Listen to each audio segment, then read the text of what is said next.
사사기 9장 34절부터 45절까지 말씀입니다. 사사기 9장 34절부터 45절 34절부터 교독합니다. 아비멜렉과 그와 함께 있는 모든 백성이 밤에 일어나 네 때로 나누어 세겜에 맞서 매복하였더니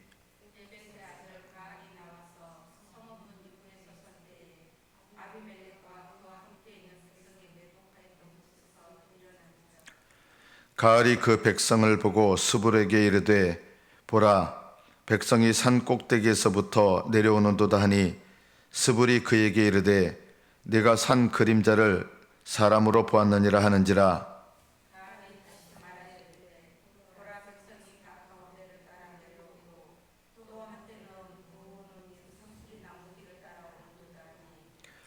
스불이 그에게 이르되 내가 전에 말하기를 아비멜렉이 누구이기에 우리가 그를 섬기리요 하면 하던 그 입이 이제 어디 있느냐? 이들이 네가 없인 여기던 그 백성이 아니냐?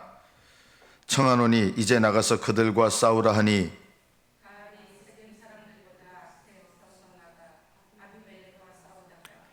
아비멜렉이 그를 추격하니 그 앞에서 도망하였고 부상하여 엎드러진 자가 많아 성문 입구까지 이르렀더라.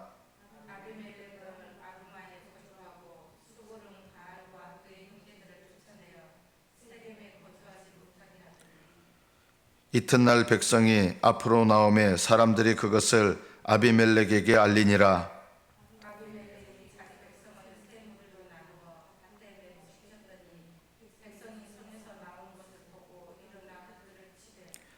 아비멜렉과 그 떼는 돌격하여 성문 입구에 서고 두 무리는 밭에 있는 자들에게 돌격하여 그들을 죽이니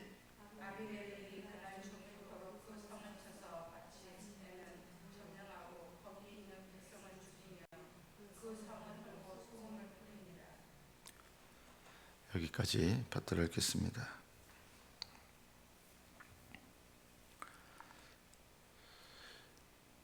이 아비멜렉 그리고 세겜 사람들 그리고 아비멜렉을 대항했던 에벳의 아들 가을 그리고 아비멜렉을 추종했던 스불 아비멜렉의 편에 섰던 군사들 이 모든 사람들의 공통점이 무엇입니까?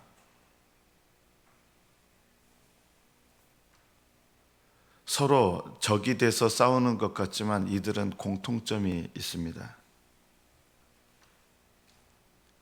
이들은 하나님이 없는 사람들이라는 것입니다. 이기는 것 같지만 사실 그렇게 중요한 일은 아닙니다.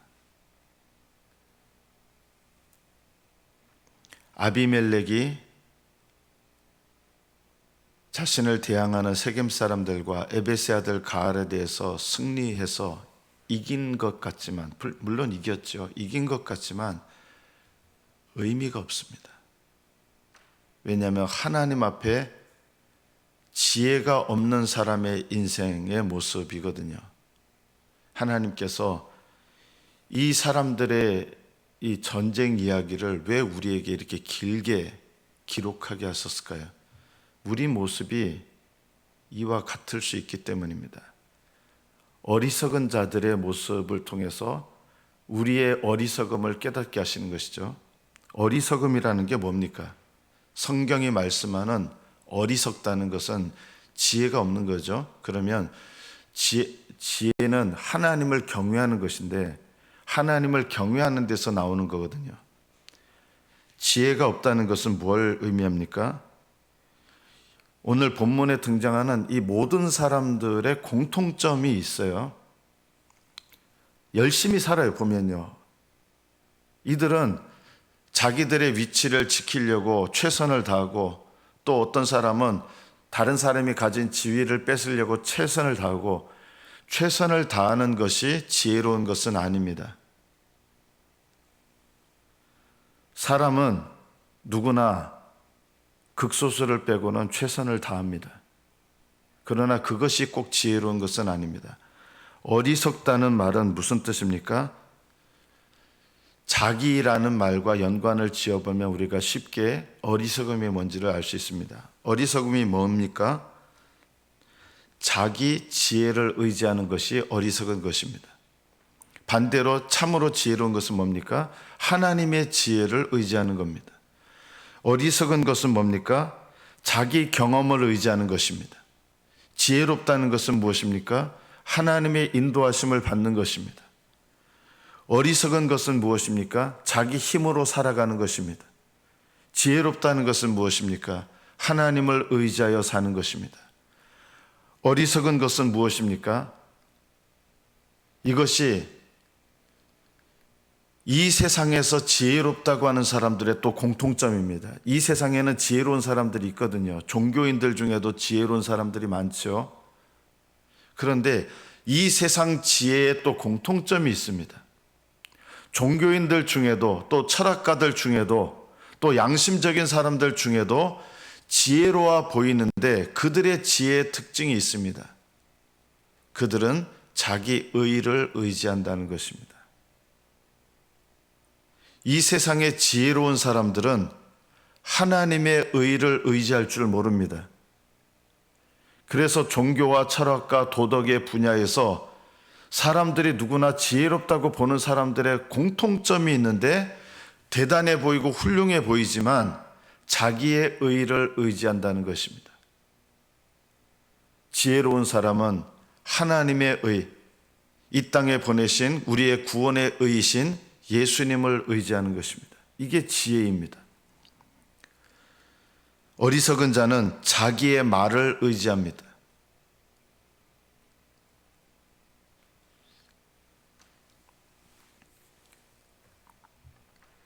저도 이렇게 보면은 이제 말을 엄포를 하는 게 많이 있어요. 하나님께서 주시는 지혜를 따라서 말하는 사람은 말하는 것도 참 조심스럽거든요. 그런데 자기 지혜로 말하는 사람은 내가 하나님과 상관없이 내가 이걸 하겠다 저걸 하겠다 이런 말들을 많이 합니다.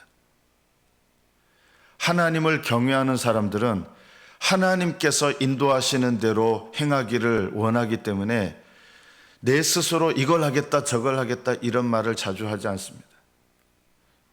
하나님께서 이제 저도 이렇게 기도하다 보면 쓸데없는 말들에 대해서 하나님께서 회개케 하시는 것이 있습니다. 그 중에서 뭘 회개케 하시느냐? 하나님과 상관없이 내가 이걸 하겠다 이렇게 하겠다 이런 것들이 하나님께로부터 난 지혜가 아니라 사람으로부터 난 지혜가 많다는 것입니다. 자기 말을 의지하며 삽니다. 그러나 지혜로운 사람은 하나님 말씀을 붙잡습니다.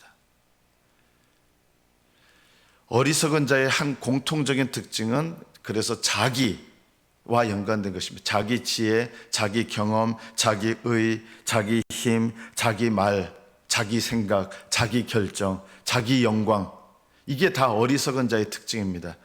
한마디로 말하면 자기에게 속한 뭔가를 의지하는 것이죠. 지혜로운 사람은 하나님께 속한 무엇인가를 의지합니다.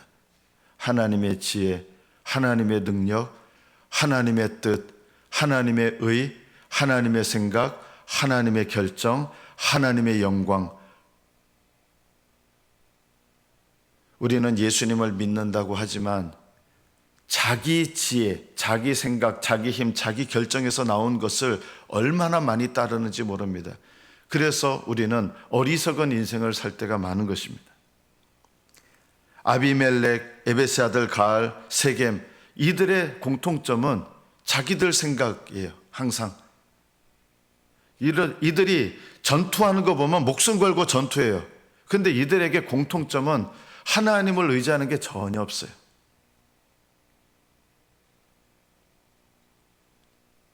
하나님의 인도하심을 받는 게 있습니까? 전혀 없어요. 하나님께 묻는 게 있습니까? 없어요. 이들의 모습이 우리 모습인 거예요. 왜냐하면 예수님을 믿는 사람들도 문제만 없으면 자기 지혜로 살고 자기 힘으로 살고 자기 경험으로 살고 자기 뜻으로 살고 자기가 결정해서 살고 하나님 보시기에 어리석게 사는 거예요. 예수님을 믿는 사람들은 참된 지혜를 가져야 되는데 하나님께 묻지 않고 하나님의 뜻과 상관없이 자기 힘으로 살아요.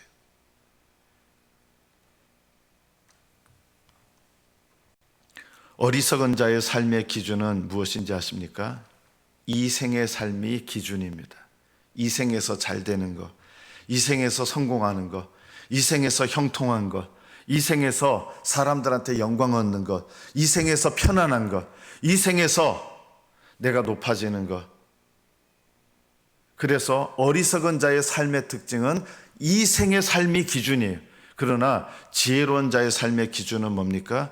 영원한 삶의 기준이에요. 그래서 지금 내가 살아가는 삶 속에서 지혜로운 자의 삶의 기준은 영원이기 때문에 그 영원의 삶에 비춰서 지금 내가 뭘 해야 되느냐? 하나님 앞에서. 내가 하나님 앞에서 어떻게 살아가야 되느냐? 내가 하나님 앞에서 어떤 결정을 하면서 살아가야 되느냐?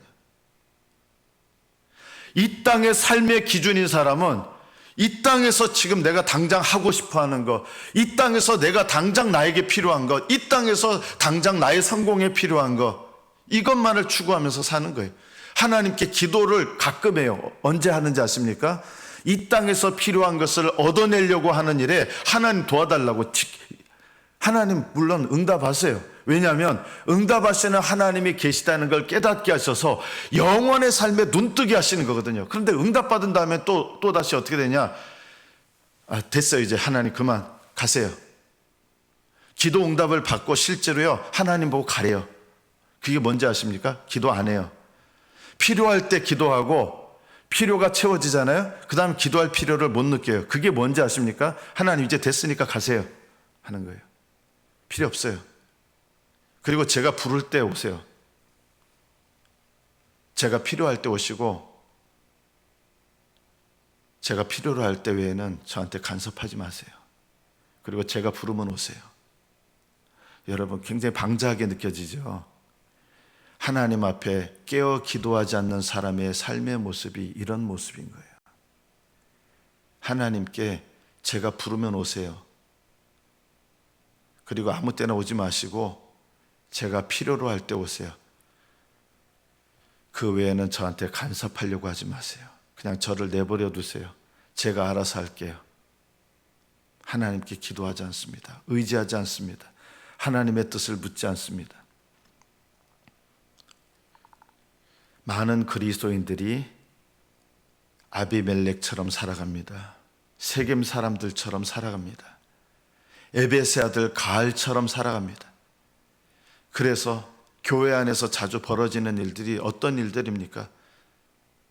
이 에베스의 아들 가알처럼 사람들 선동하고 그냥 내가 원하는 어떤 일들을 이루기 위해서 내 말들을 왜곡하기도 하고 사람의 말들을 왜곡하기도 하고 내 편 만들고 내 뜻을 따르게 하고 내 편을 만들어서 세력을 만들고 힘을 만들고 이런 것들이 오늘 본문에 나오는 아비멜렉, 가알, 세겜 사람들의 행실보다 더 나쁜 거예요. 왜 그런지 아십니까? 하나님은 믿지 않는 사람들 속에 있는 죄보다 믿는 사람들 속에 있는 죄를 더 슬퍼하시고 아파하시기 때문입니다. 여러분, 남의 자식 잘못은 나를 아프게 하지 않습니다. 누가 나를 아프게 합니까? 내 자식의 잘못이 나를 아프게 하잖아요. 하나님을 사랑하지 않는 사람들의 잘못은 심판으로 끝날 것입니다. 그러나 하나님을 사랑한다고 하는 하나님의 자녀들의 죄는 하나님을 더욱더 괴로우시게 합니다. 우리는 근데 정반대로 생각합니다. 우리는 하나님의 자녀니까 하나님께서 우리를 용서하시고 내 모든 죄를 용서하셨기 때문에 놀라운 일들이 있습니다. 하나님께서 내 모든 죄를 용서하셨다고 하면서 내가 하나님께 범한 죄에 대해서 전혀 아랑곳하지 않는 분들이 많습니다. 이게 모든 죄를 용서받았다고 정말로 믿는 것입니까? 이거는 크게 오해하는 것입니다. 정말 하나님께서 내 모든 죄를 용서하셨다는 것을 진심으로 믿는다 그러면, 올바르게 믿는다 그러면 내가 하나님 앞에 날마다 범하는 죄에 대해서 나를 사랑하시는 하나님께 내가 얼마나 하나님의 마음에 상처를 입히고 있는지, 내 죄로 하나님의 마음을, 하나님을 의지하지 않는 나의 불신앙으로 인해서 내가 하나님의 마음을 얼마나 후벼대고 있는지, 이런 것을 우리가 돌아봐야 되는 것입니다.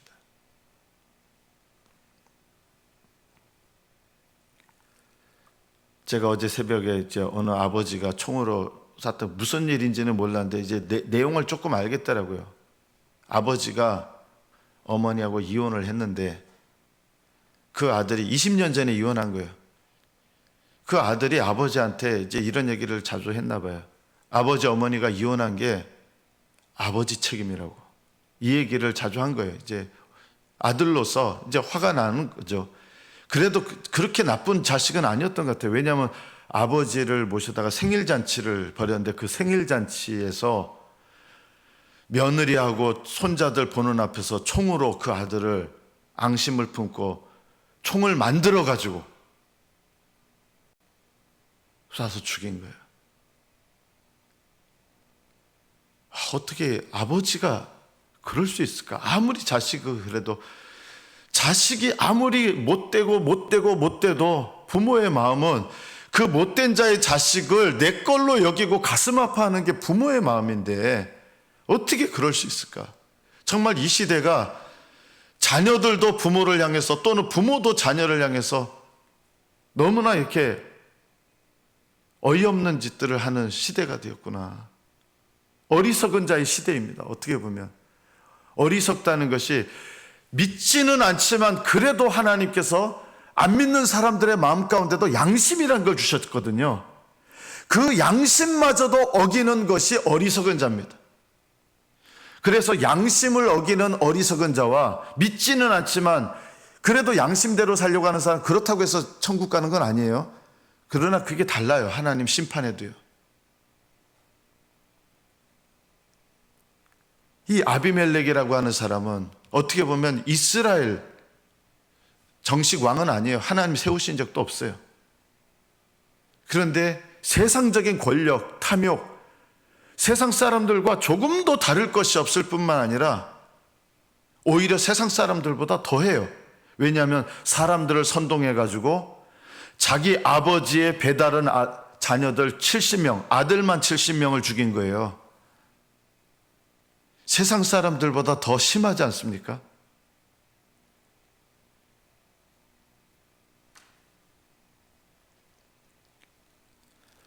예수님을 믿는 사람들이 하나님을 경외하는 마음을 잃어버리면요, 악한 영들이 더 강력하게 역사해서 하나님의 영광을 더 가려버리는 마귀의 도구로 쓰임받습니다.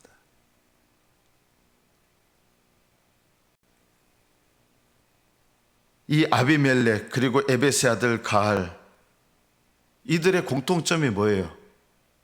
둘 다 대적하는 사람 같지만 결국은 하나님을 모르는 이 세겜 사람들을 아비멜렉이라는 사람도 현혹해가지고 선동해가지고 자기 편만 들어서 그 사람들한테 돈을 얻어가지고 경박한 유를 사가지고 자기 아버지 아들들 다 죽였잖아요.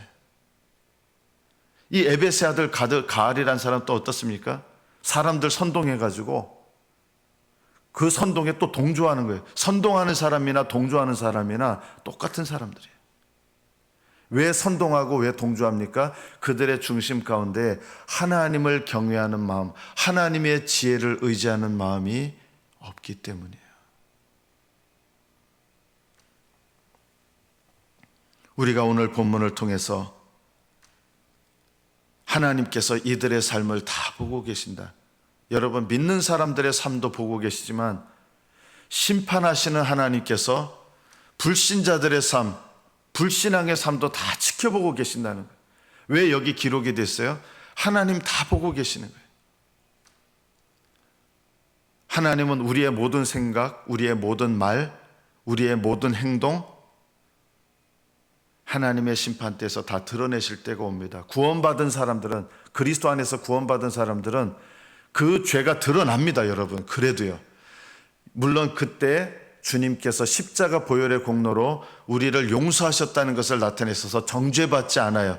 그러나 그 죄가 회개되지 않은 죄들은 드러나게 돼 있어요. 그것 때문에 정죄되지는 않을 거예요. 그리스도 안에 있는 자들은요. 그러나 드러나요. 우리가 어떤 생각을 했는지, 속으로 생각한 것도 하나님 앞에는 다 들리는 말이기 때문에 우리의 생각도 다 기록이 됩니다. 우리의 말도 기록이 됩니다. 여러분, 짧은 우리의 이 땅에서의 인생 동안 하나님을 경외하는 믿음으로 사셔야 됩니다. 내 생각 속에 누군가를 저주하면서 미워하는 생각 남들에게는 안 보여요. 그런데 하나님은 다 보시고 다 들려요. 그래서 생각도 행동이에요. 속으로 한 말도 다 기록돼요.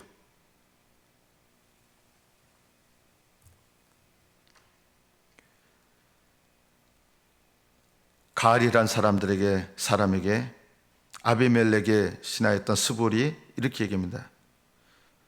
아비멜렉이 누구이기에 우리가 그를 섬기려 하던 그 입이 이제 어디 있느냐. 사람들 앞에 말은 잘해요. 선동하던 말인데 막상 전투가 벌어지니까 확 두려운 거예요. 신앙은요, 참 신앙은 언제 드러나는지 아십니까? 영적 싸움을 싸울 때 진짜 신앙이 드러나는 거예요. 영적 싸움이 언제입니까? 내게 시험이 다가올 때, 내게 고난이 다가올 때, 그때 그 사람의 진짜 믿음이 드러나는 거예요. 언제 믿음이 드러나요? 내가 수치와 모욕을 당할 때 그 사람은 어떻게 반응하는가? 나의 길이 무너질 때, 나의 생각이 무너질 때, 나의 지혜가 무너질 때, 그때 하나님 앞에 어떻게 반응하느냐? 그것이 그 사람의 진짜 믿음입니다. 하나님께서 여러분의 믿음의 진짜 주소를 어떻게 나타내시느냐? 여러분의 삶에 다가오는 고난과 시련, 때로는 시험과 수치, 그리고 이 세상에서 내가 내 이름의 영광이 완전히 땅에 떨어지는 그 절망스러운 수치스러운 일들, 그 일들을 하나님 내게 허락하셔서 그 일들 속에서 내가 어떻게 반응하느냐가 진짜 내 믿음의 현 주소인 것입니다. 영적 싸움을 싸울 때 그 사람의 진짜 신앙이 드러난다. 평상시에는 믿음 좋은 것 같지만 요만한 수치를 당해도요, 제가 자주 봤거든요. 그거 못 참아가지고 막 옷 집어 던지면서 옷 찢어 발기면서 막. 평상시에 말은 얼마나 청산유수인지 몰라요. 우리는 수치를 견뎌내야 되고 모욕을 참아내야 되고, 그런데 정작 실제로 자기가 모욕을 당하니까 그거 못 참아가지고 막 옷 난리치고, 그게 믿음의 주소인 거예요. 영적 싸움이 나에게 일어날 때가 나의 진짜 믿음의 현 주소가 드러나는 때입니다. 오늘 본문은 아니지만 내일 본문에는 어떤 이야기가 나옵니까? 아비멜렉이 이겼습니다. 이긴 것 같은데 사람들을 끝까지 소탕시키려고 성 끝까지 찾아 몰아내서 들어갑니다. 그것 때문에 아비멜렉은 성 위에 있던 여자가 돌을 하나 집어 던져가지고 거기서 두개골이 깨져서 즉사합니다. 왜 이런 일들이 일어납니까? 하나님께서 이 본문을 통해서 우리에게 말씀하시는 것, 어리석은 자는 하나님께서 다 지켜보고 계시고 심판하신다는 것입니다. 지혜로운 자는 하나님이 다 지켜보시고 상을 주신다는 것입니다. 영원의 삶을 바라보는 눈을 가지고 있는 사람은 우리의 삶을 지켜보시는 하나님께서 상 주실 인생인지 판단하실 인생인지 그것을 늘 염두에 두면서 생각하고 말하며 살아간다는 것입니다. 말씀을 믿습니다. 우리는 영혼의 삶 속에서 살아가고 있습니까? 하나님의 기준과 관점에서 살아가고 있습니까? 지금 나의 삶을 영원한 삶에 비추어 보면서 영원한 삶 속에서 하나님의 상과 하나님의 칭찬과 하나님께서 존귀케 하시는 이런 복된 믿음의 삶을 지금부터 쌓고 있는지, 여러분의 삶 속에서 영원의 삶을, 영생의 삶을 준비하고 있는지, 날마다 내 삶을 돌아보면서 어리석은 자의 인생이 아니라 지혜로운 자의 인생을 살아가시는 저와 여러분이 되시기를 축복합니다. 기도하겠습니다.